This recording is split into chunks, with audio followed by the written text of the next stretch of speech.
Ladies and gentlemen, this is Mampolo from Mampolo's Corner. Renee, your mindset. Guys, Nigeria don't they calm.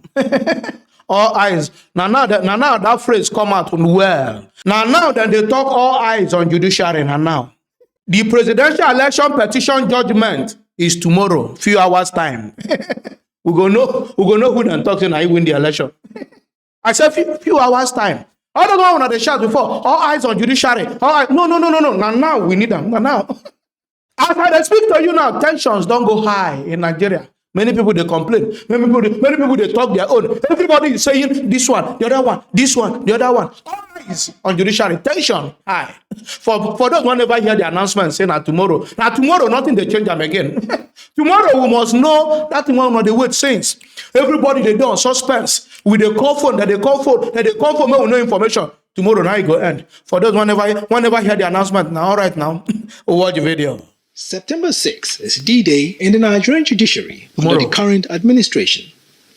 It's the date that the 5-member panel of the Presidential Election Petition Court, headed by Justice Haruna Samani, will decide on petitions challenging the victory of Bola Tinubu of the All Progressives Congress (APC) on the outcome of the February 25 polls. Atiku Abubakar of the People's Democratic Party (PDP) and Peter Obi of the Labour Party, as well as the Allied People's Movement (APM), are seeking to nullify the election's outcome. Atiku and Obi had called 40 of the 150 witnesses they had listed. These alongside loads of documents tendered to prove their case that Mr. Tinubu wasn't the winner, citing a number of reasons including INEC acting in breach of the Electoral Act and allegations of forgery, dual citizenship, and drug trafficking leveled against Mr. Tinubu. But Tinubu, who is now Nigeria's president, denied the charges against him by the PDP, LP, and APM petitions throughout the hearing. As the days of waiting turned into weeks, a sense of despondency and frustration began to build, translating to hashtags such as, quote, eyes on the judiciary, tell us the date, and so on. Finally, the long wait is over. The date is now known. September 6 has been set aside as D-Day after huge fireworks during the hearing. Tomorrow. And in an astonishing turn of events, the court has finally made a U-turn by allowing the cameras in, but with the proviso that the faces of judges won't be shown. The judicial authorities say allowing the cameras into the courtroom is to reduce the number of anxious Nigerians that may want to storm the court on Wednesday to hear the verdict for themselves, possibly overwhelming the capacity of the Temple of Justice.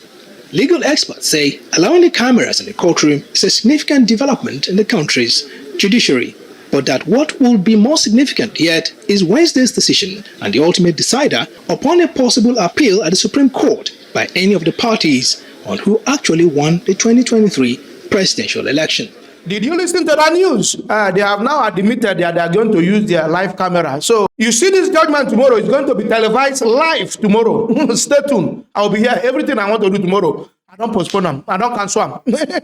Not before this case. Anything that has to do with this case, I cancel everything I want to do, no matter how important. This one is very important to me and my people.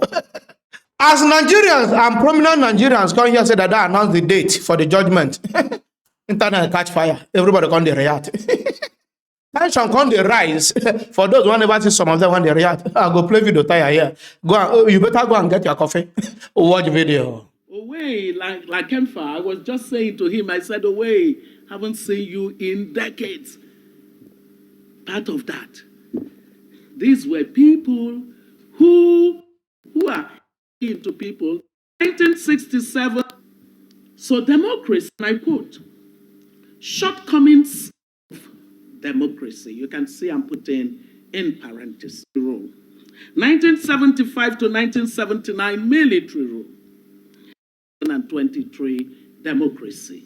The longest run of democracy. You can see I'm putting in parentheses.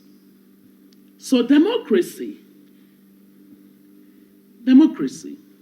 The break from military rule in 1999 was ushered in with cries of enthusiasm, with people saying democracy at last. But what manner of democracy?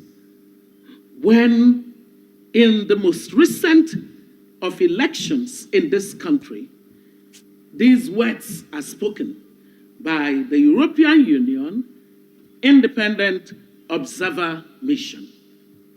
And I quote, "Shortcomings in law and electoral administration hindered the conduct of well-run and inclusive elections Jesus. and damaged trust in INEC, Oh. that is our Independent National Electoral Commission. I know why. And a lack of a lack of transparency and operational failures reduced trust in the process and challenged the right to vote."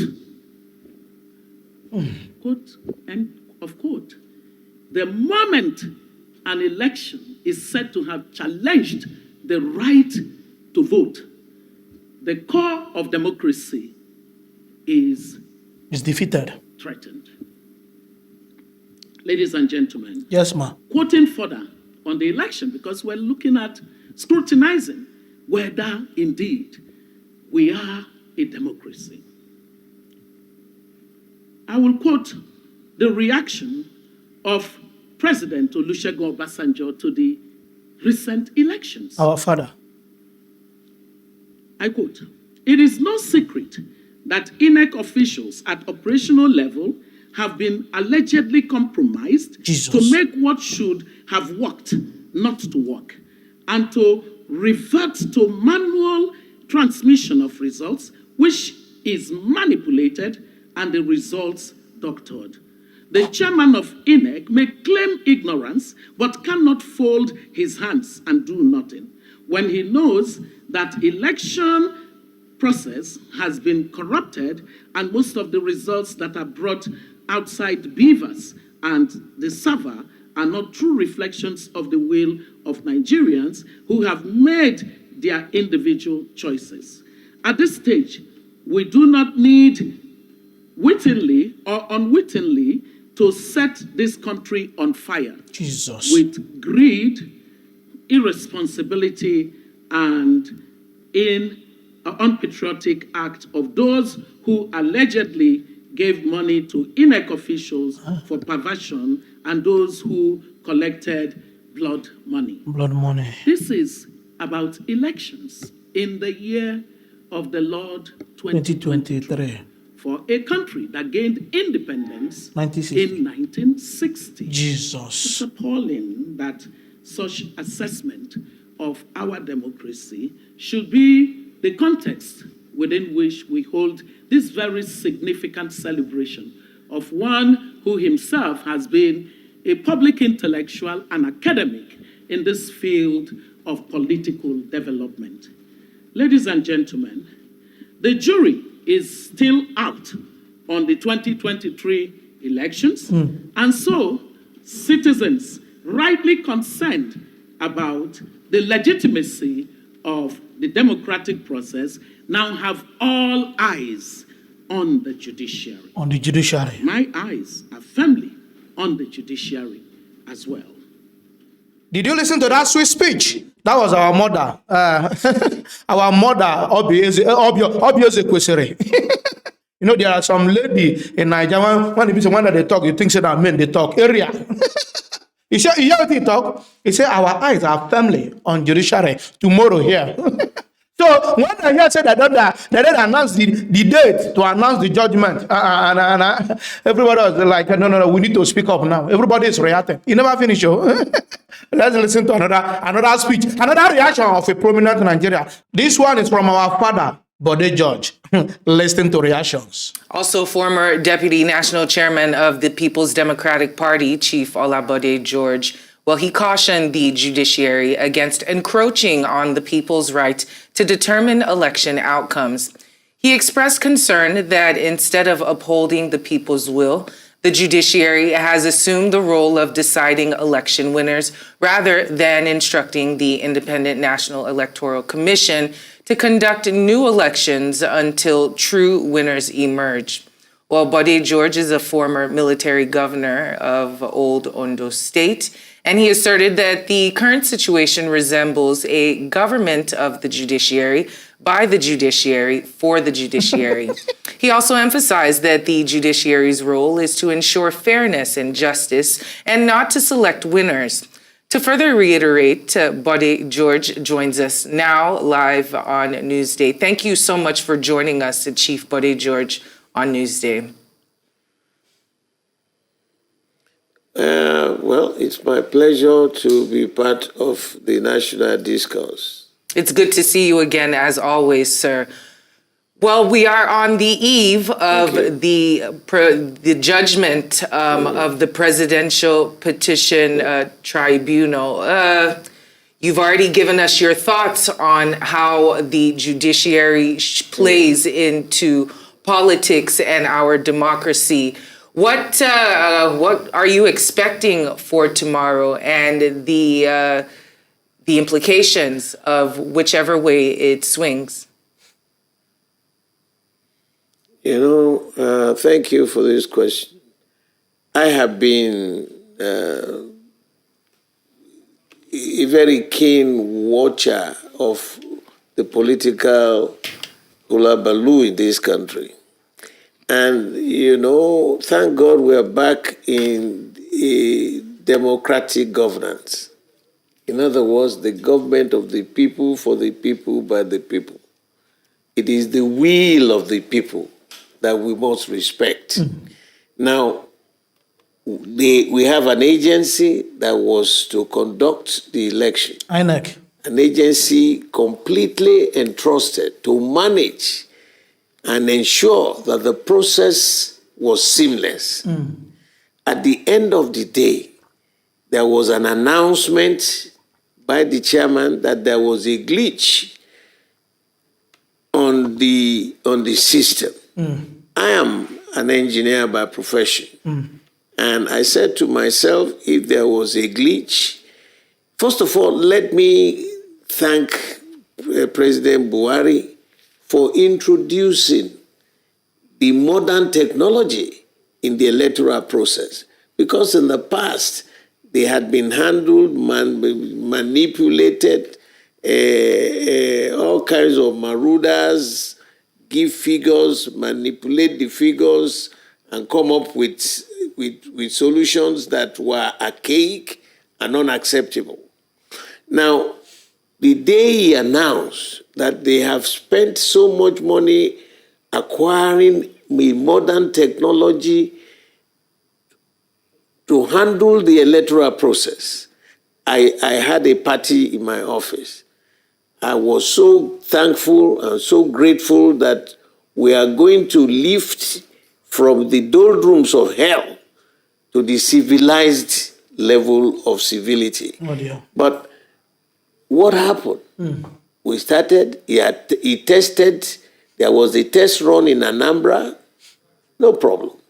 And there was another one in Ekiti, no problem. There was another one in Osun State, using the same modern technology. Viva. Now, he then announced just before the election that they had done a test run. I was so happy. On the day now of the election, on the D-Day, the H hour, you announced to the world that there was a glitch. Jesus. I felt so mortified, beyond words, angry beyond words, because that's my specialization in the military. So I said, glitch? Eventually, they resorted back to the old archaic system where you now had a load of people manipulating results, and you had all the things that they said during the tribunal. And I want to appeal. I don't know, I'm not a lawyer, but I have my common sense. And I am, asking purely on moral suasion purposes. Democracy is about the will of the people, the government of the people, for the people, by the people, selecting the choice of who should be president, who should be governor, who should be senator, who should be House of Rep member, or should never be through the courts. In this setup, there are three arms of government. They are equal arms, but independent. Now, if one of them now decides on our behalf who should be president, who should be governor, it's unheard of. It's absolutely shambolic. How would it be? The 200 million people, about 60 million people voted, and then 3 or 4 or 5 or 6 or 7 will now decide the winner of the election. I don't know whatever grammar and these same people live in our society, the lawyers and all that, playing and getting humongous amount of money for displaying and telling us about the technicalities, the what. What we know for real is that the election was shambolic. It did not go through the process as defined by the law. It did not go through the process as defined by the INEC themselves. So I am hoping that the Almighty God will work in the minds of these judges, to come up, tell INEC. INEC is the moderator of the election. Go back and redo the election to make sure the process is just, the process is fair, and the process is justifiable. If they cannot meet it, sack them and get new people to manage the election. But for judges to decide on the will of the people, or through whatever grammar they will give us, will be setting this nation back. You forgot the 12-2-3 saga? When we had 19 states, they came up with stories about how 12-2-3 should be about two-thirds of a state or not a state, all kinds of technicalities. Where did that lead us as a nation? Disaster. Let's get off from this doldrum of hell and go to join the civilized people in the world. God has so given this nation so much. Mineral resources in every part, human resources in every part. Look at all developed countries in the world. You hear about Nigerians who are experts here, experts there.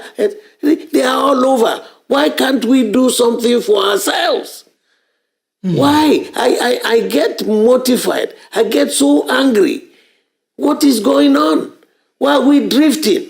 Because of personal ambition, personal aggrandizement at the expense of the millions of people. You need to walk the streets of every state and see squalor, and see poverty, and see anger in the faces of the people.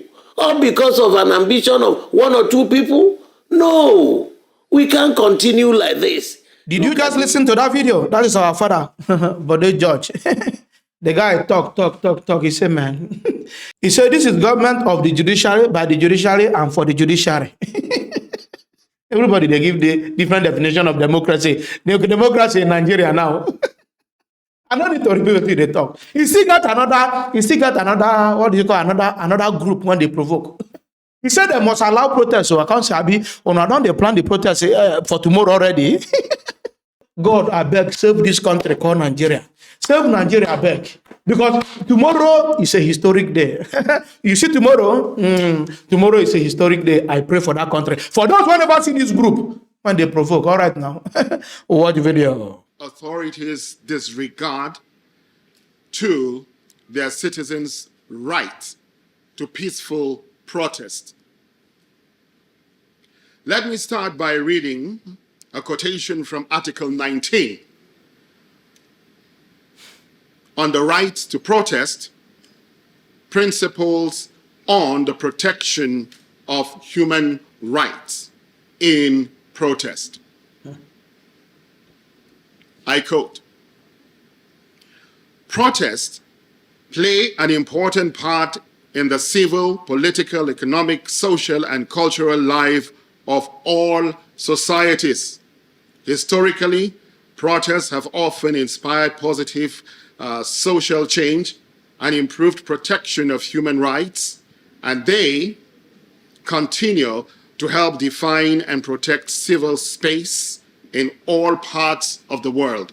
Protests enable individuals and groups to express dissent and grievances, to share views and opinions, to expose flaws in governance, and to publicly demand that authorities and other powerful entities rectify problems and are accountable for their actions.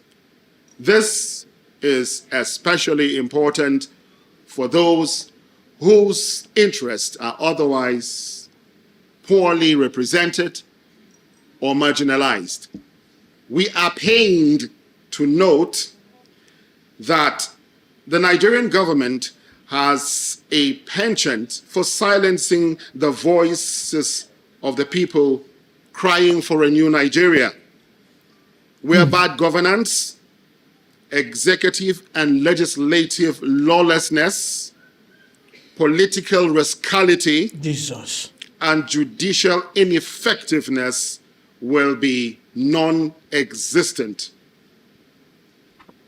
The frustrated youths who have lost hope in Nigeria today, particularly the rulership of President Bola Ahmed Tinubu, are constantly subjected to imminent harm. On the 20th of March 2023, at the instance of an independent consultancy organization, Governance Index, a group of patriotic Nigerians formulated a protest action plan for the sole purpose of condemning the blatant display of lawlessness by the Independent National Electoral Commission, INEC, and the APC-led federal government in the just concluded February 25 and March 18, 2023 presidential and governorship elections, respectively, and demanding the practice of true democratic principles. Unfortunately, the strategy document fell into the hands of the Nigerian police. Jesus. The police imposed a freeze order purportedly issued by a court on Governance Index bank account and declared the directors of Governance Index wanted. Again, on Saturday, the 20th of August, 2023, the Coalition for the Protection of Democracy, COPDEM, condemned the arrest of 7 people, including Mr. Chigozie Ifeanyichukwu, the convener of Up North Ambassadors for Peter Obi, and the brutalization of 5 others by security agents in Abuja. Chigozie and Bulus were arrested and brutalized on Sunday afternoon by a combined team of police and army at Area 1 roundabout Garki, Abuja. COPDEM criticized the security agencies for unlawfully arresting and brutalizing peaceful protesters who were simply expressing their democratic rights to freedom of expression and freedom of association. On Saturday, August 26, 2023, COPDEM again raised concern over continuous intimidation and suppression of peaceful rally in the Federal Capital Territory, FCT Abuja, despite constitutional provision for peaceful mega rally in the country. Guys, when I don't listen, this one another group that they call COPDEM, that they provoke their own. Now this country, I can't wait to see tomorrow. Now as I talk to you now, my blood is hot. All I know now, prayer for tomorrow. Because it's going to be tough. I'm going to be live here, spreading the news as it's unfolding. Thank God the court are going to stream this in live as well. I don't want to talk too much. I don't want to present to you to let you know what is going to happen tomorrow and how tensions are rising among Nigerians. If you love what we're doing here, don't forget to subscribe to my YouTube channel. Follow me on Facebook and Instagram and Twitter. I'm not TikTok. All of my political love, guys. Peace out.